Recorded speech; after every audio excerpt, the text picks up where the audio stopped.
여러분, 한 가지 질문 드려보겠습니다. 여러분은 행복하신가요? 아멘. 네. 여러분의 삶에 만족하십니까?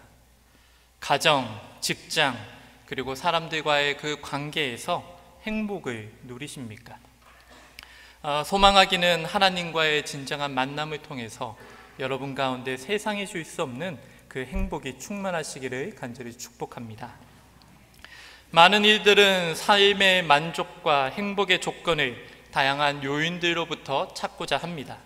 돈, 건강, 성공, 사람 관계, 그리고 취미생활 같은 것들 말이죠. 그런데 그런 것들이 채워지면 정말 인생이 행복할까요?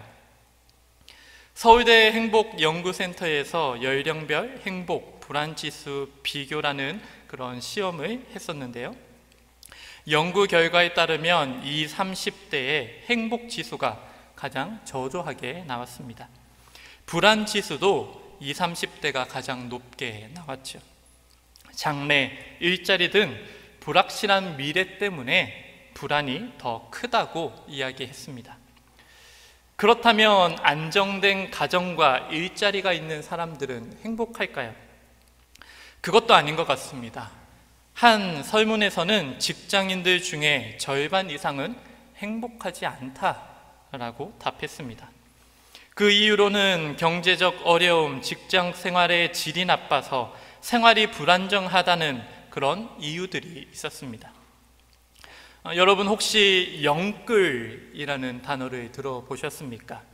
요즘 젊은 세대가 많이 사용하는 단어입니다. 영혼까지 끌어모으다 라는 말입니다. 그렇다면 요즘 젊은 세대는 영혼까지 끌어모아 무엇을 할까요? 많은 이들이 주식에 투자하거나 수십 년 할부로 집을 구입하기도 합니다. 안정된 노후를 위해서 말이죠. 그러나 현실은 늘 요동치는 주식과 집값에 걱정만 늘어나는 것이 현실입니다. 삶에서 성공을 이루어낸 사람들은 행복할까요? 수영 황제라 불리는 마이클 펠프스는 올림픽 역사상 가장 많은 금메달을 땄습니다. 그의 나이 36세에 무려 28개나 땄다고 합니다. 그런데 그는 알코올 중독과 우울증 치료를 받았다고 합니다. 선수 생활 최정점이었던 2014년에는 자살을 생각했었다 고백하죠. 또 차세대 테니스 여제로 불리는 일본의 오사카 나오미라는 사람이 있습니다. 그녀는 최근 4년간 메이저 대회에서 우승만 4번이나 거두어들인 스타이지요. 최근 1년간 670억 원을 벌어들여 여자 선수 중에서 수입도 1위라고 이야기합니다. 그런데 명예와 돈을 가진 그녀 역시 우울증이 있다고 고백했습니다. 최근에는 정신 건강을 위해 당분간 경기를 쉬겠다라고 선언했죠. 심리학자에 따르면 성공할수록 치열한 경쟁과 부담감으로 우울증 발생률이 더 높아진다라고 이야기합니다. 오히려 부유한 국가일수록 자살률이 높고 많이 가진 사람일수록 더 큰 욕망에 고통받는다라는 연구 결과도 있죠. 이러한 현실은 삶에서 행복을 주는 절대적인 요인은 없다라는 것을 반증합니다. 돈, 건강, 성공 등 행복의 기준으로 생각하는 다양한 것들이 있으면 있는 대로, 없으면 없는 대로 또 다른 불만과 고통을 잉태한다라는 것이죠. 물론 앞서 언급한 기사들은 일부입니다. 삶의 행복을 느끼며 만족하는 이들도 많이 있죠. 그럼에도 다양한 설문에서 절반에 가까운 이들이 행복하지 않다라고 답한 것은 우리에게 큰 충격을 줍니다. 오늘 우리가 함께 읽은 본문에도 그러한 인물이 등장합니다. 삭개오이지요.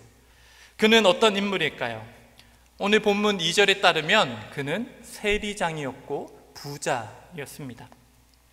그는 당시 무역이 활발하게 이루어지던 여리고라는 도시의 세관장이었습니다. 여리고에는 매우 큰 세무서가 있었는데요, 그곳의 대표였던 것이죠. 그런데 1세기 이스라엘의 상황에서 세리는 가장 비난받는 존재였습니다. 식민 종주국인 로마를 위해서 동족의 세금을 거두어 바치는 직책이었는데 더 많은 세금을 징수하여 자신들의 배를 채웠기 때문이지요. 당시 지배국인 로마는 자국민의 다양한 욕구만이 아니라 사회 운영을 위한 막대한 기금이 필요했습니다. 도로, 원형 경기장, 항구, 그리고 막대한 군대 등에 엄청난 돈이 필요했지요. 값싼 노예의 노동력을 사용했음에도 불구하고 막대한 재정 부담이 있었던 것입니다. 그래서 로마인들은 안정된 국가 운영을 위해서 한 가지 방법을 고안해냅니다. 효과적인 세금 징수를 위한 독점 판매권이라는 제도입니다. 이 제도는 예수님 당시와 그 후 200년 동안 계속해서 시행되었고 로마 제국에 큰 도움을 주었다라고 그렇게 기록합니다. 이것은 이스라엘 출신 세리가 로마로부터 할당금이 정해진 관할 영역을 사는 것이었습니다. 세관장은 매년마다 관할 지역에 해당하는 세금을 동포로부터 거두어 로마에 바쳤습니다. 그런데 독점권을 매입한 세관장은 로마가 지정한 세금보다 더 많이 거두어서 자신들의 이익을 챙겼던 것이죠. 세관장은 로마에 정해진 할당 세금을 미리 지불한 후 자기 동족들에게 세금을 부당하게 더 받아서 엄청난 폭리를 취했습니다. 세리가 얼마만큼의 세금을 거둘지는 그의 양심과 재간에 달려 있었습니다. 더불어 특정 부자에게는 세금을 낮춰주기 위해서 또 불이한 뇌물을 받기도 했습니다. 뿐만 아니라 세관장인 삭개오에게는 그 아래에 속한 세리들도 많이 있었습니다. 그 세리들은 간접세금, 다시 말해서 통행세, 조세, 관세를 거두는 그런 일을 했죠. 이 세리들도 불이하게 세금을 거두었는데 이들을 관리하는 세관장인 이 삭개오는 이 세리들에게도 폭리를 취했으니 그는 엄청난 부자였을 것입니다. 그렇다면 이 삭개오의 실생활은 어떠했을까요? 요한계시록 18장 12절 13절에 따르면 1세기 로마 제국이 무역하던 물품들이 자세히 기록되어 있습니다.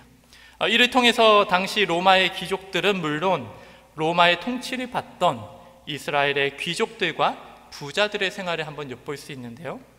12절 13절 한번 보겠습니다. 그들의 가장 큰 고객이었던 그 여자가 사간 상품은 금, 은, 보석, 진주, 고운 못이, 자줏빛 옷감, 비단, 각종 향나무, 상으로 만든 온갖 물건, 값비싼 목각품, 청동, 철, 대리석, 계피, 향수, 향료, 유황, 포도주, 올리브 기름, 밀가루, 밀, 소, 양, 말, 수레, 노예, 그리고 사람들의 생명까지도 있었습니다 라고 기록합니다. 당시 귀족들이나 부자들은 고운 모시와 자줏빛 옷감 그리고 비단 등으로 값비싼 옷을 만들어 입으며 자신의 부와 지위를 자랑했습니다. 예를 들어서 구약 성경에 벳산이라고 기록하고요, 신약 시대는 스키토폴리스라고 불리던 지역이 있습니다. 저기 빨간 동그라미가 있는데요, 갈릴리 바다에서 조금 아래에 있는 그런 지역입니다. 당시 이곳에서 세마포 겉옷이 7천 데나리온에 나왔다라고 이야기합니다. 그 당시 노동자 하루 품삯이 1데나리온이었다고 하는데요, 그렇다고 하면 이 고급 옷은 한 노동자가 19년 2개월을 한 푼도 쓰지 않고 모아야만 살 수 있는 그런 옷이었습니다. 말 그대로 영끌해도 못 사는 옷이었지요. 삭개오가 입었던 옷을 정확히 알 수는 없지만 분명한 것은 당시 귀족들과 부자들처럼 그도 자신의 삶을 이런 옷들을 통해 과시했을 것이다 라는 사실입니다. 그렇다면 세관장 삭개오는 그 누구도 쉽게 살 수 없는 그런 최고의 옷을 입고 로마의 통치자들처럼 요리사를 집에 두고 최고급 요리를 먹으며 날마다 자신을 과시했을 것입니다. 그런 삶을 살았던 삭개오, 그는 과연 행복했을까요? 그렇다면 당시 사람들은 이 삭개오를 어떻게 평가했을까요? 그는 불법으로 늘린 재산으로 사치스러운 삶을 살았습니다. 그렇기에 당시 세리의 집단은 부정직하고 동족의 피를 빨아먹는 매국노이며 그렇게 손가락을 받으며 살아갔습니다. 그 중에서도 세리장은 경제적으로는 가장 부유한 사람에 속했지만 사회적 지위는 천민 계급으로 분류될 만큼 그렇게 천대를 받고 살았습니다. 성사학자 요아킴 예레미야스라는 사람이 있는데요, 당시 세리에 대해서 이렇게 설명하고 있습니다. 세리의 금고나 세금 징수관의 돈 지갑에 든 돈으로 환전하거나 이 돈을 빈민 구제 기금으로 받는 것은 금지되어 있다. 그것은 이 돈이 불의한 돈이기 때문이다. 세금 징수관과 세리가 이 직책이나 청부업을 맡기 전에 어떤 바리새파 공동체에 소속되어 있었다면 이들은 공동체에서 제명당했으며 그는 이 직책에서 물러날 경우에만 다시 공동체의 일원이 될 수 있었다. 세리라는 직업이 극심한 천대를 받고 증오를 받았다는 것은 백성의 여론에만 한정된 일이 아니었다. 이 직업에 종사하는 사람들은 공적으로도 법률에 의해 권리를 박탈당하고 천대를 받았다. 그들은 재판관이 될 수 없었으며 이방인 노예와 마찬가지로 증인으로서 진술할 수 없었다.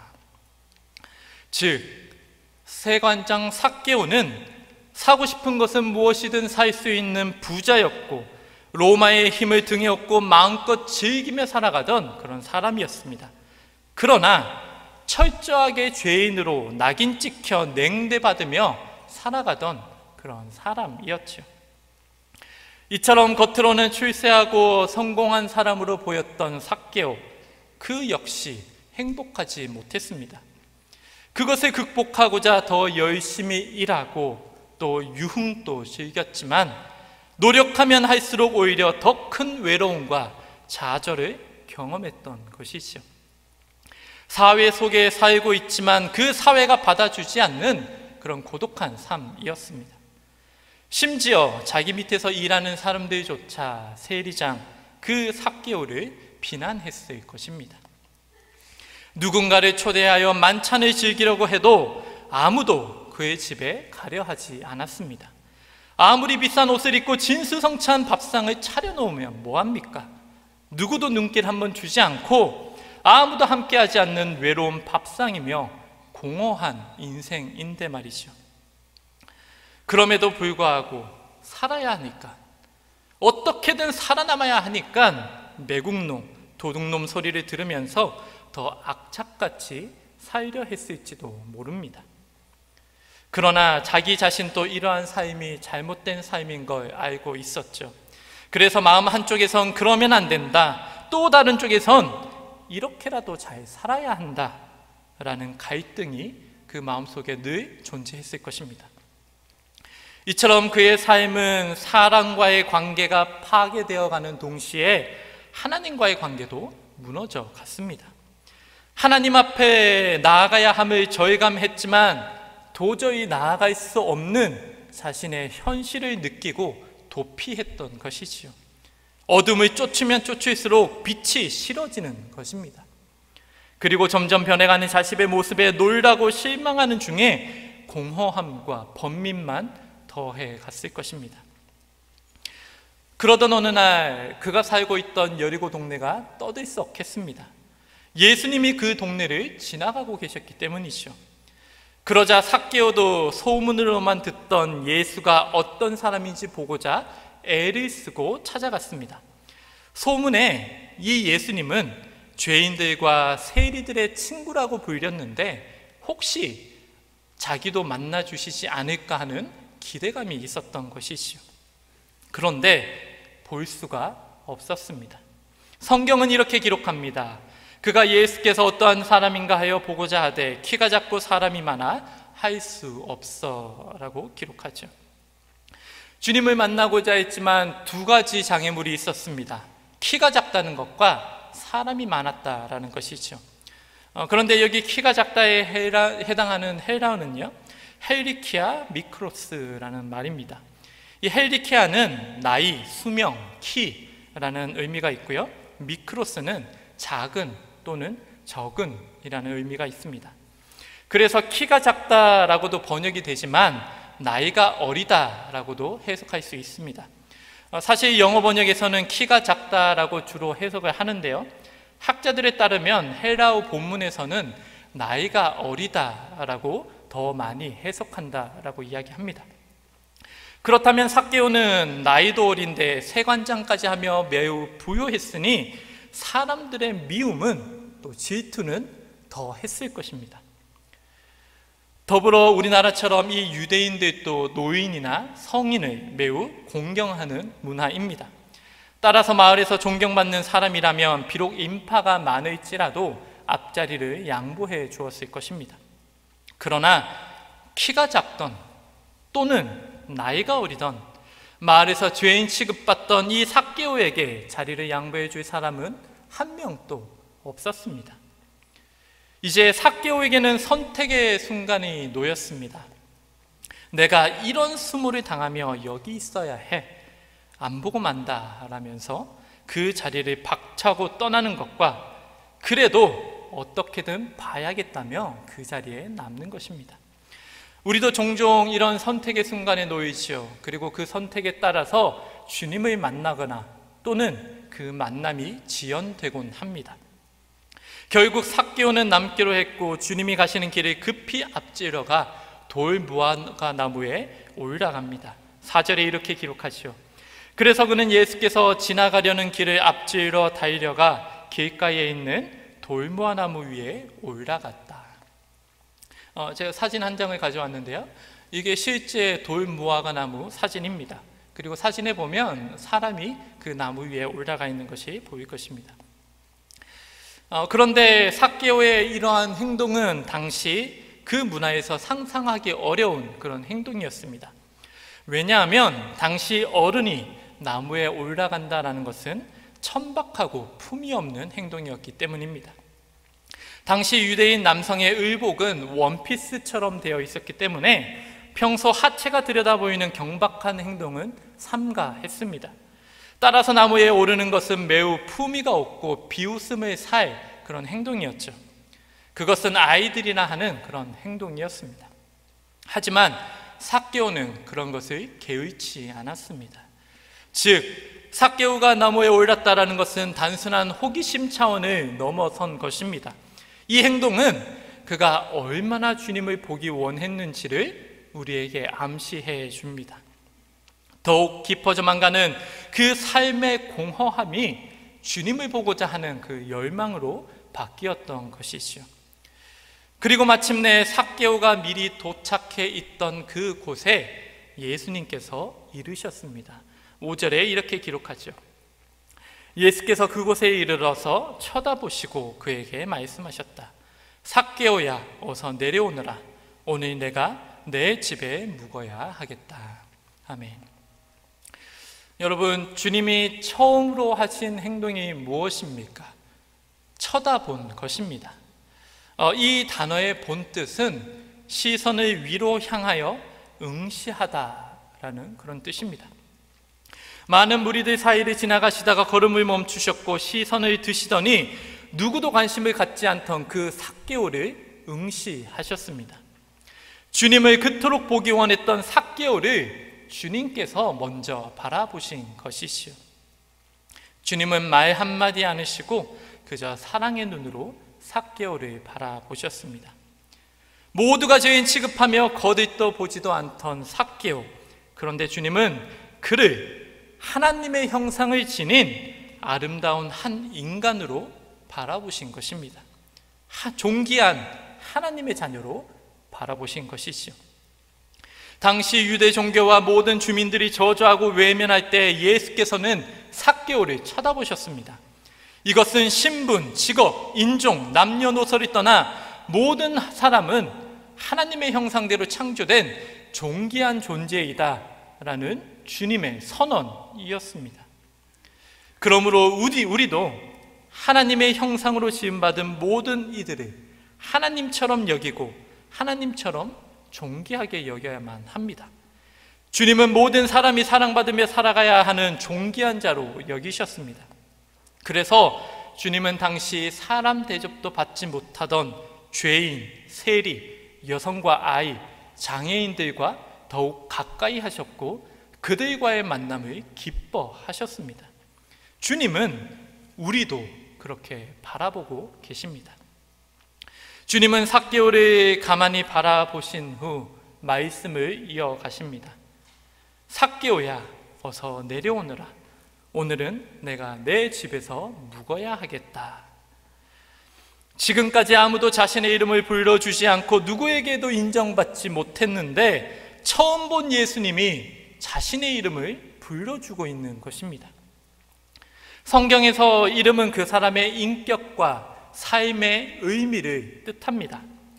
실로 삭개오란 이름은 좋은 뜻을 담고 있는데요, 삭개오의 히브리 이름은 스가랴라는 이름의 약자인 삭개입니다.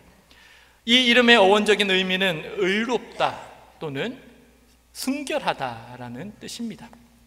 즉, 의로운 자, 순결한 자야, 속히 내려오라. 오늘 내 집에 머물겠다 라고 말씀하고 계시는 것입니다. 이처럼 주님은 그의 이름을 부르면서 그를 인정하고 그 마음에 따뜻한 사랑을 불어 넣으셨습니다. 삭개오의 현모습이었다든 하나님의 사랑을 제한할 수 있는 것은 아무것도 없다라는 선포이시오.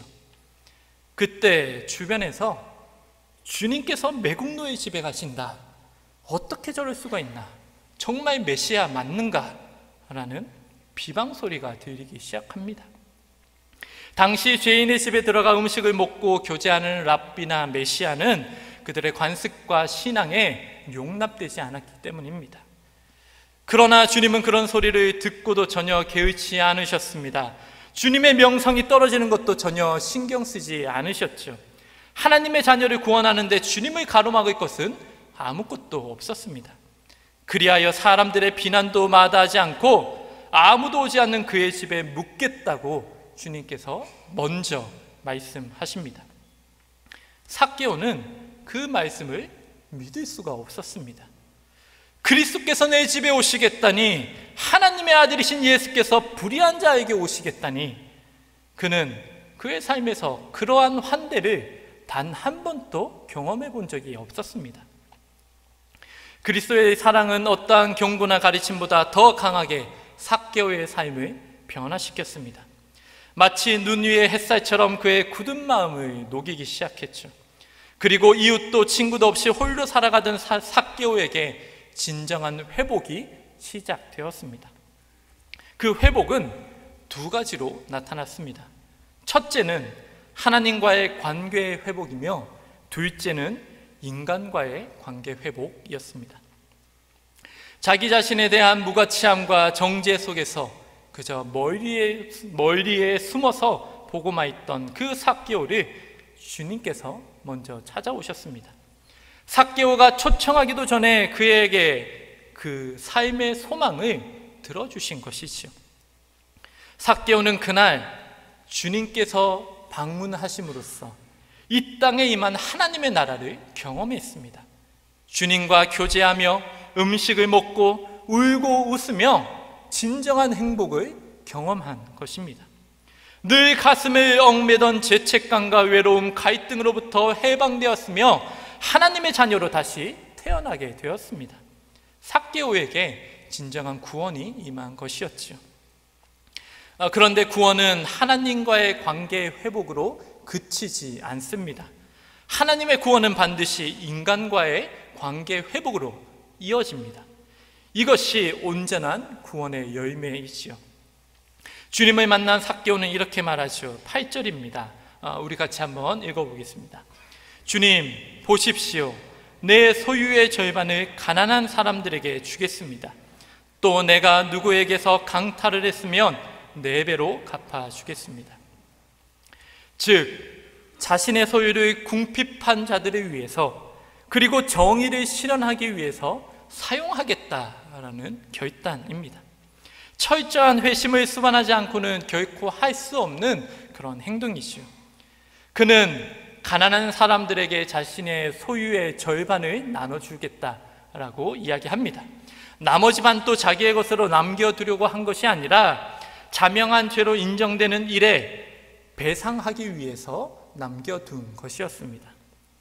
게다가 그의 배상은 율법적인 기준보다 훨씬 많은 액수였습니다.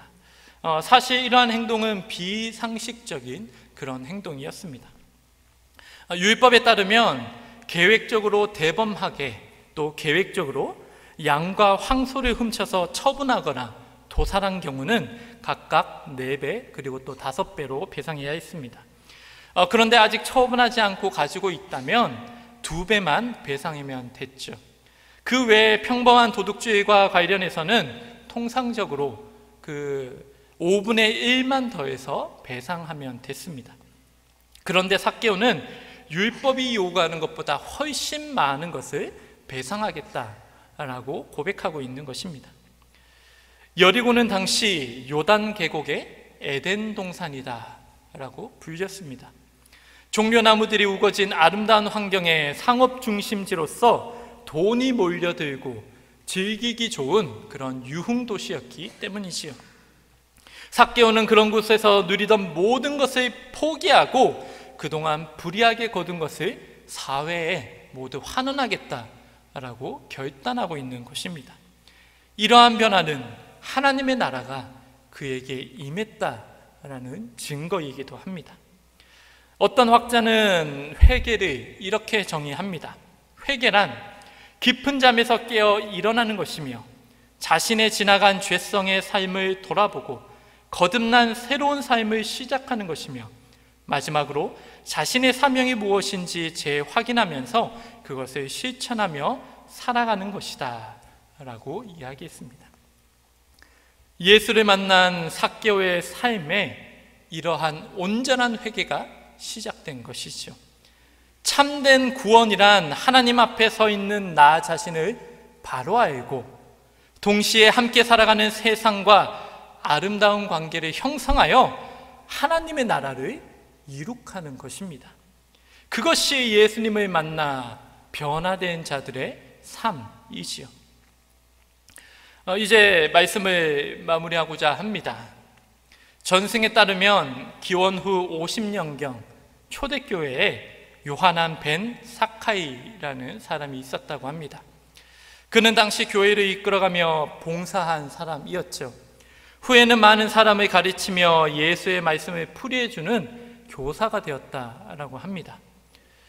그가 노인이 되었을 때도 여전히 여리고에서 살고 있었는데 그는 겸손하고 경건한 노인으로 사람들에게 알려졌다라고 이야기합니다. 초대교회는 그가 예수님을 만나 변화되고 살 사람이 된 삭개오이다라고 추측한다라고 이야기합니다. 삭개오는 주님께 결단한 그 일들을 계속해서 지켜나갔던 것입니다. 예수를 만남으로써 하늘나라의 기쁨을 만나고 맛보고 진정한 행복과 삶의 의미를 발견한 것이지요.